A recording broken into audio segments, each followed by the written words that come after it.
Hello বন্ধুরা, কেমন আছেন সবাই? নিশ্চয়ই ভালো। টেক সলিউশন বিডির পক্ষ থেকে আন্তরিক শুভেচ্ছা এবং আবারও অভিনন্দন জানিয়ে নতুন ভিডিও নিয়ে হাজির হলাম। স্ক্রিনশট নিয়ে আছে কথা বলবো। আপনারা সবাই স্ক্রিনশট তুলতে পারেন, সেটা হলো যে ভলিউম মাইনাস বাটন এবং আমাদের পাওয়ার বাটনটাকে একসাথে ক্লিক করলে যে কোনো প্রায় 80% মোবাইলেই স্ক্রিনশট ওভাবেই তোলা হয়। এছাড়া স্যামসাং কিছু মোবাইল আছে, ওগুলোতে আলাদা কিছু সিস্টেমে তুলতে হয়। তো আজকে কথা বলবো কোনোরকম বাটন প্রেস করা ছাড়াই কীভাবে স্ক্রিনশট তুলবেন। তো আমি আজকে Xiaomi মোবাইলে নিয়ে কথা বলবো। তো আপনারা যারা Xiaomi ইউজার আছে, Xiaomi ইউজারের নতুন একটি ফিচার্স, নতুন না, এটা সব ফোনে দেওয়া আছে।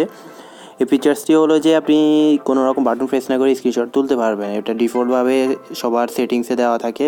সেটিংস থেকে আপনারা চাইলে ওখান থেকে অ্যাক্টিভ করে নিতে পারেন। আর সেটিংসে যদি না দেওয়া থাকে তাহলে প্রায় এটা অটোমেটিক অ্যাক্টিভ আছে। তো কীভাবে স্ক্রিনশটটি তুলবেন, আপনি যে জায়গায় স্ক্রিনশট তুলতে চান, যেমন ওই জায়গায় গিয়ে তারপর তিনটা আঙ্গুল দিয়ে স্ক্রিনের উপর থেকে নিচে একটা টান দিবেন।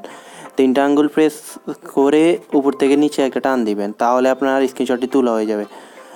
এটা 100% সকল Xiaomi সেটে হয়ে যাবে। তো দেখুন, আমি আমার প্রুফ দেখাবো। তিনটা আঙ্গুলকে প্রথমে আপনি নেবেন। আমি একটা অ্যাপসের ভিতরে আগে ঢুকি। তো এখানে তিনটা আঙ্গুল নিয়ে এভাবে একটা টান দেবেন শুধু নিচের দিকে। দেখুন স্ক্রিনশট তোলা হয়ে গেছে।